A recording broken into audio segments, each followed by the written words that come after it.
Terima kasih Anda masih bersama kami, dan bagi Anda yang baru saja bergabung, kami hadirkan kembali 3 berita utama hari ini.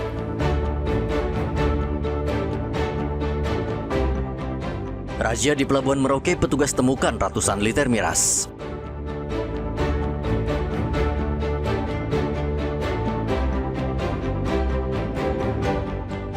KKB beraksi di hari Natal, seorang warga Kabupaten Yahukimo tewas dibacok.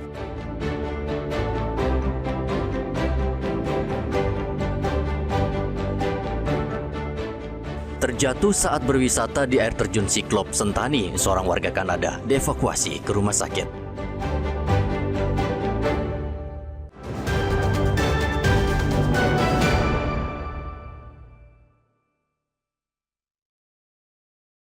Arus pemudik yang datang ke Merauke untuk merayakan Natal dan Tahun Baru terus terjadi di Pelabuhan Yosudarso, Merauke.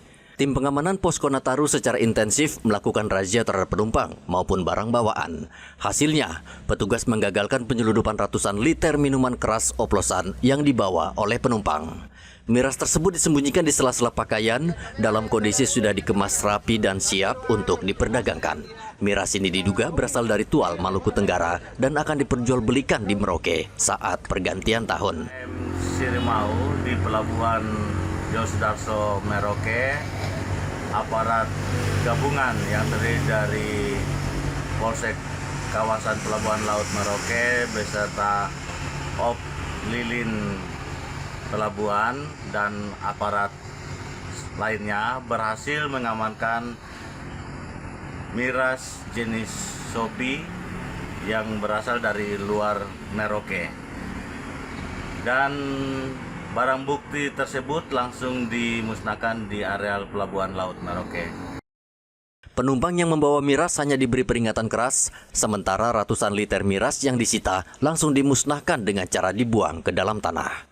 Gencarnya razia miras yang dilakukan jajaran kepolisian bersama petugas gabungan membuat aktivitas produksi dan peredaran miras ilegal di Merauke tidak berjalan lancar. Muhammad Ridwan dan Rian Tonai melaporkan dari Merauke, Papua Selatan.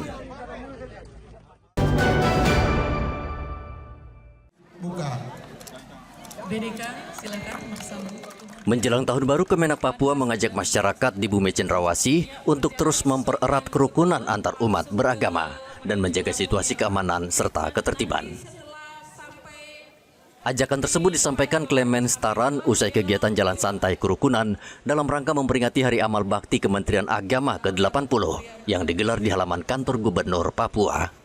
Kakanwil Kemenak Papua berpesan agar momentum Natal dan Tahun Baru dimanfaatkan untuk memperkuat tali silaturahmi dan semangat toleransi yang selama ini telah terjaga dengan baik di tanah Papua. Kita berharap dengan momentum perayaan Natal, pertama basis keluarga diperkuat. Kalau keluarga sudah diperkuat, maka dia berdampak bagi kehidupan di lingkungan, tapi juga kehidupan bermasyarakat dan kehidupan beragama. Nah, bagi umat Kristen dan Katolik silakan memaknai perayaan Natal sebagai bagian di mana mendekatkan diri pada Tuhan, dan bahwa dalam momentum perayaan Natal kita mesti bersaudara dalam pesan-pesan kemanusiaan.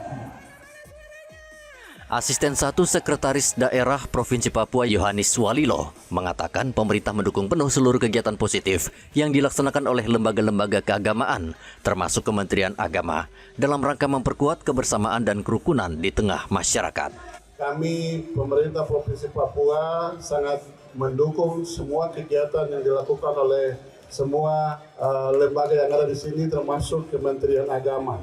Untuk itu, kebersamaan yang kita sudah bangun ini, kami berharap ke depan terus kami bangun sehingga ada kebersamaan di antara kita, saling mengisi satu dengan yang lain di kegiatan-kegiatan yang positif seperti ini. Kakanwil menambahkan Papua Damai bukan sekadar slogan, melainkan harus menjadi sikap hidup dan budaya bersama yang diwujudkan melalui tindakan nyata dalam kehidupan sehari-hari. Hendra dan Rian Tonai melaporkan dari Kota Jayapura, Papua.